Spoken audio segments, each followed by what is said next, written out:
putus tadi.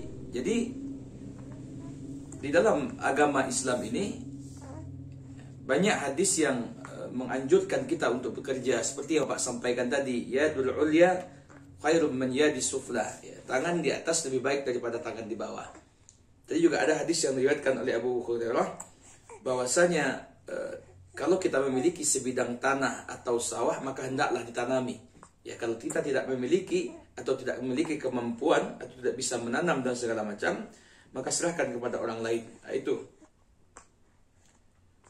itu pentingnya produksi dan kerjasama dalam usaha.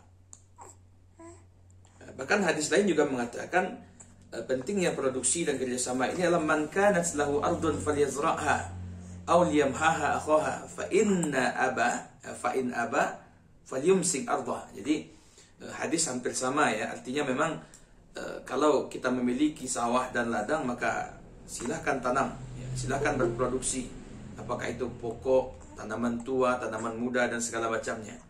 Kalau kita tidak mau, ada halangan, ya, apakah kita ada kesibukan lain atau bagaimanapun, maka serahkan kepada saudara kita untuk ditanami. Oke, baik. Hadisnya sangat banyak sekali ya yang senada. Bahkan ada juga hadis yang meminta kepada kita untuk menghijaukan dunia ini. Misalkan, ma min rajulin yaghrisu gharsan illa kataballahu lahu minal ajri qadra ma yakhruju min thamari dzalikal ghiras. Hadis riwayat Imam Ahmad mengatakan, siapa yang menanam, ya, atau siapa yang menanam suatu tanaman, ya, dia tidak akan mendapatkan kecuali Allah berikan kepadanya suatu pahala dan kebaikan sesuai dengan apa yang keluar daripada buah-buahan itu yang dia tanam. Jadi sebenarnya di samping bertani itu dan berproduksi adalah memenuhi kebutuhan, apakah kebutuhan pokok ataupun kebutuhan yang lain, itu juga sebagai ladang ibadah untuk kita dalam mendapatkan pahala dari Allah Subhanahu wa taala. Jadi banyak sebenarnya hadis-hadis yang mendorong kita untuk melakukan produksi. Bisa jadi sedekah juga, ya. Hadis yang lain mengatakan, ma min muslim yaghrisu gharsan aw yazra'u zar'an fayakulu minhu at-tayr aw insanun aw bahimah illa kana lahu bihi shadaqah. Hadis Bukhari Muslim.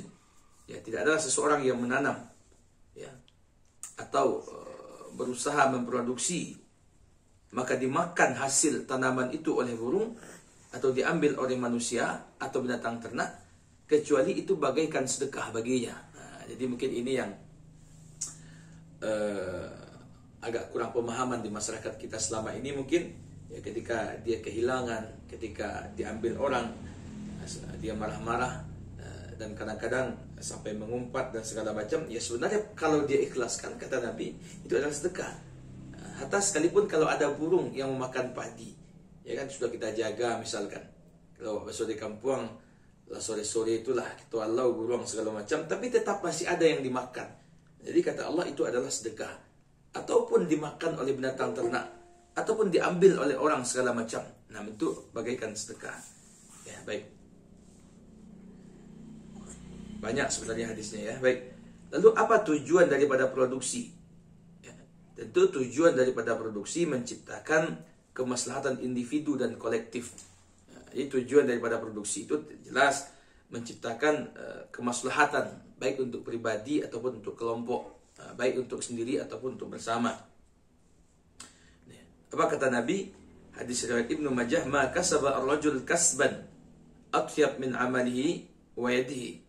Ya, tidak ada usaha yang lebih baik, ya, yang dilakukan oleh seseorang melainkan apa yang dihasilkan oleh tangannya. Wa ma anfaqa ar-rajul ala nafsihi wa ahlihi wa waladihi wa khadimi fahuwa sadaqah. Dan apa yang diberikan oleh seseorang, ya, kepada dirinya, kepada keluarganya, kepada anaknya, kepada pembantunya, melainkan itu sebagai sedekah. Jadi apa yang kita berikan kepada keluarga kita, kepada anak segala macamnya, kepada keluarga orang tua dan segala macamnya, itu bagaikan sedekah. Ya, dan itulah tujuan produksi itu, menciptakan kemaslahatan. Ya, baik kemaslahatan pribadi kita ataupun kemaslahatan keluarga kita, karib kerabat dan segala macamnya. Nah, itu sebenarnya tujuan daripada produksi itu, ya. Dan Nabi juga mengatakan tidak ada usaha yang paling bagus, yang paling baik selain daripada usaha yang dihasilkan oleh seseorang dari usaha tangannya sendiri. Nah, ini berkaitan dengan hadis yang pertama tadi, bahwa berusaha atau bekerja itu lebih baik daripada meminta-minta dan mengemis kepada orang lain. Ya. Bahkan ada juga Nabi mengatakan dalam hadis, tasaddaq bihi ala nafsik. Ya. Sedekahkan apa yang kamu punya di atas dirimu. Ya, tasaddaq bihi ala zaujik. Ya, sedekahkan pula lah apa yang kamu miliki untuk keluarga dan istrimu. Tasaddaq bihi ala waladik. Begitu juga nafkahi anakmu. Wa tasaddaq bihi ala khadimik. Ya, anta absar. Jadi hadisnya banyak ya. Jadi memang itu sebenarnya tujuan daripada produksi itu menciptakan kemaslahatan. Ya. Jadi bisa membuka lapangan kerja misalkan. Kalau kita produksinya banyak atau menjadi petani yang sukses, bisa membuka lapangan usaha, ya, bisa menghancurkan dan memberantas pengangguran dan segala macam. Ini banyak tujuannya ya. Artinya tujuannya adalah ada kemaslahatan baik untuk pribadi ataupun untuk semua. Lalu apa faktor-faktor produksi?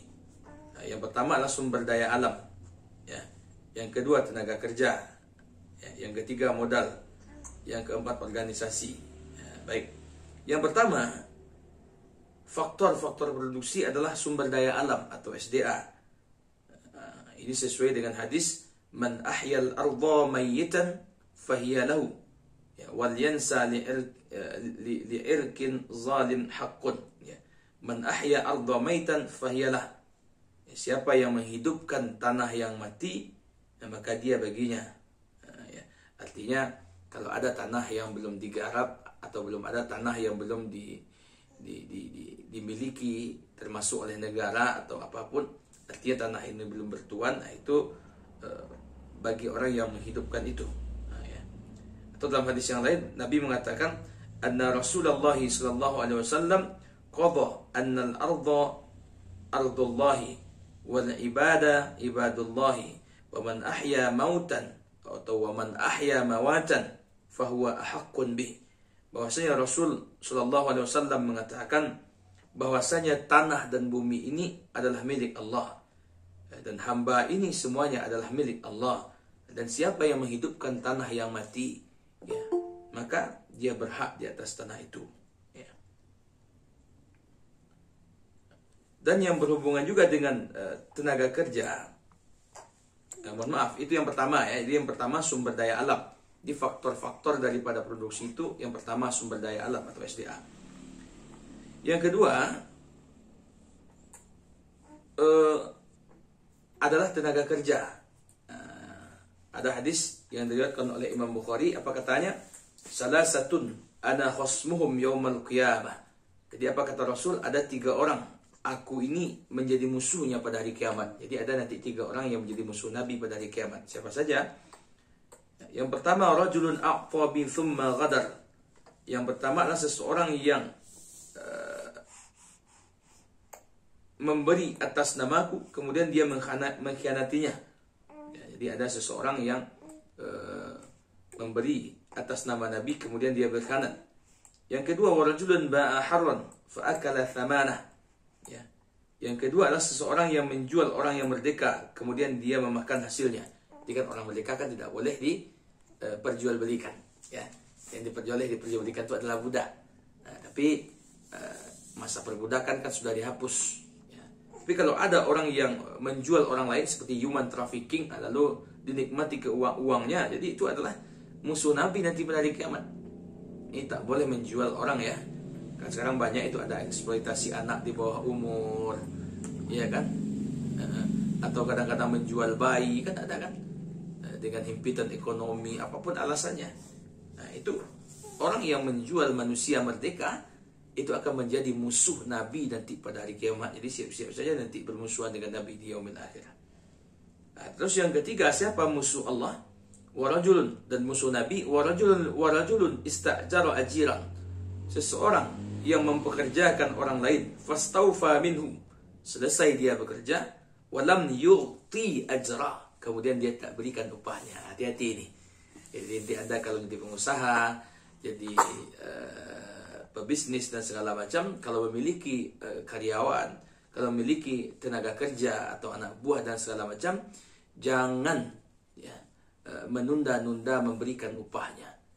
Apalagi mencari alasan agar upahnya tak dibayar. Sengaja-sengaja dicari kesalahan, kamu kerjanya tak becus, inilah segala macamnya lah, sampai upahnya ditahan atau dizalimi. Itu hati-hati, Anda akan menjadi musuh dari Nabi kita nanti Muhammad SAW pada hari kiamat. Bahkan ada hadis mengatakan, a'tu al-ajira ajrah, berikanlah upah kepada orang yang bekerja qabla ayyajiffa araqah, ya sebelum kering keringatnya. Artinya cepat bayarkan. Ya, jadi kalau kita punya uang cepat bayarkan, jangan tunggu seminggu lelah, 2 minggu lelah. Kasihanlah kepada orang yang bekerja.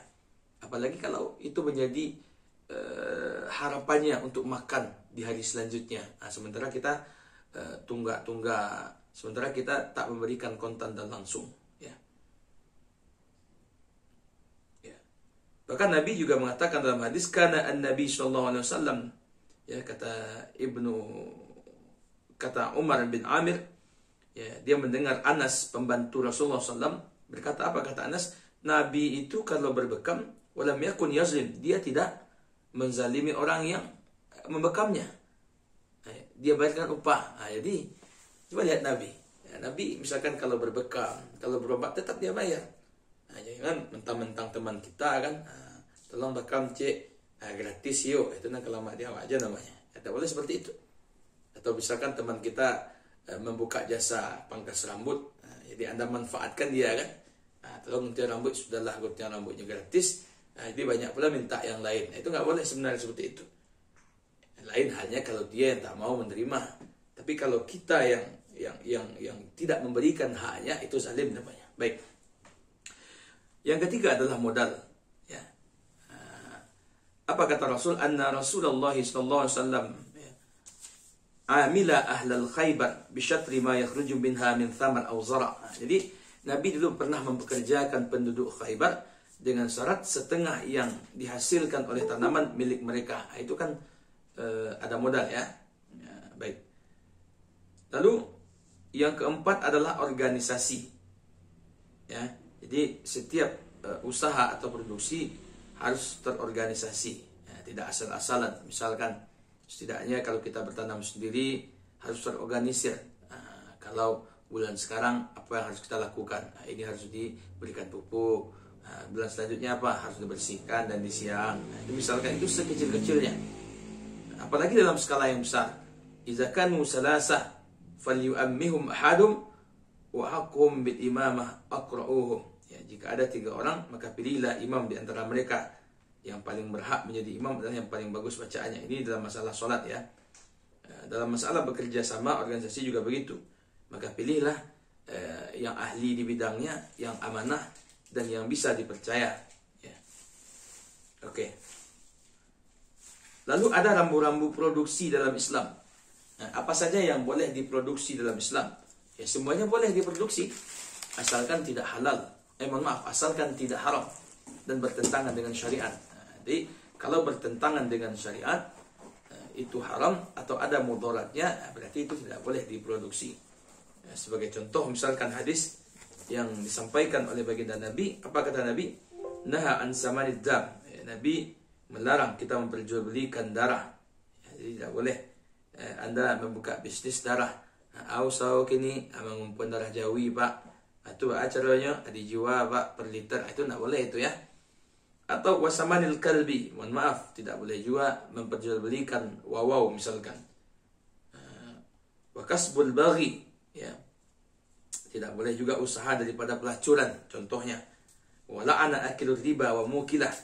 Ya, dan Allah melaknat orang yang makan riba dan orang yang mewakilinya. Oke. Lalu ya, termasuk kotoran hewan juga yang bernajis kan. Nanti ada pembahasan tersendiri. Apa syarat-syarat yang sah diperjualbelikan? Hewan itu ayyakuna khalian minan najas. Nanti ada pertemuan tersendiri. Baik. Lalu ada spesialis para nabi Allah, ya, alaihi salam. Ya. Macam-macam. Coba Anda lihat Para nabi itu berusaha semuanya. Tidak ada para nabi itu yang berpangku tangan menunggu rezeki dari langit, itu nggak ada itu. Jadi kalau ada orang kita lihat, Pak, badai nak pergi bau sawo kini Pak, ayo, nah rezeki dari Allah turun dari langit, itu salah itu. Itu pemahaman yang bukan ahlu sunnah wal jamaah itu. Ya, itu orang qadariyah dan orang jabariyah, ya, yang hanya berharap kepada takdir sementara tidak ada usaha. Itu nggak benar. Ya, para nabi pun juga berusaha. Dalam banyak hadis kita lihat misalkan, ya, wa kana Adam harrasan, ya, Adam itu petani, ya. Nabi Adam itu petani. Ya. Wa kana Nuh,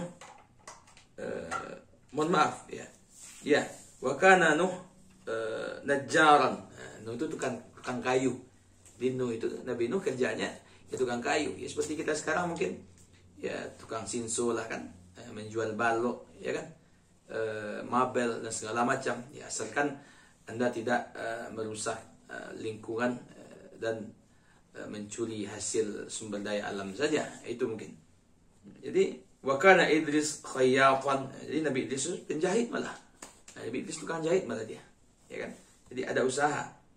Apalagi wakana Salih tajiran, Nabi Saleh itu pedagang dia, bisnismen dia. Wakana Ibrahim zarra'an, Nabi Ibrahim itu sebagai petani, ya. Wakana Su'aiban ra'iyan, Su'aib itu sebagai pengembala malah, tukang ternak dia, ya kan, yang memiliki usaha dalam bidang peternakan ya. Wakana Daud zarradan, Nabi Daud itu tukang pandai besi lah, tukang sapu dia, ya, buat pisau, buat golok segala macam. Jadi setiap nabi itu ya bekerja. Wakana Sulaiman malikan, Nabi Sulaiman itu raja. Apalagi wakana Isa la yakhba syai'an li ghadihi, ya. Dan Isa tidak pernah menunggu makan siangnya. Wakana Nabiuna Muhammad sallallahu alaihi wasallam yar'a ghanama banitihi biajiyad, ya. Dan adalah Nabi kita Muhammad SAW mengembalakan kambing. Itu bisa kita lihat ya, macam-macam kegiatan atau para nabi dalam berusaha. Jadi intinya kita dituntut untuk berusaha, ya, dan bekerja dalam bidang apapun, selama itu halal dan tidak bertentangan dengan syariat, itu boleh-boleh saja. Apakah Anda mau jadi petani? Bagus. Apakah Anda mau jadi pedagang? Oke. Apakah Anda menjadi bisnismen? Ya lumayan mantap. Atau Anda menjadi pengrajin misalkan? Ya oke. Jadi apapun usaha yang dilakukan boleh-boleh saja. Apakah di darat, apakah di laut, ataupun di udara, yang mau usaha, silakan. Yang penting halalan thayyibah. Baik, ini pertemuan kita hari ini. Ada pertanyaan sebelum kita tutup?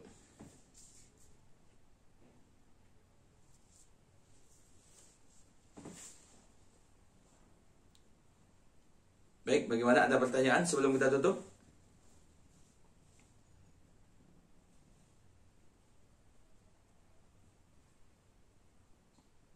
Tidak, Pak.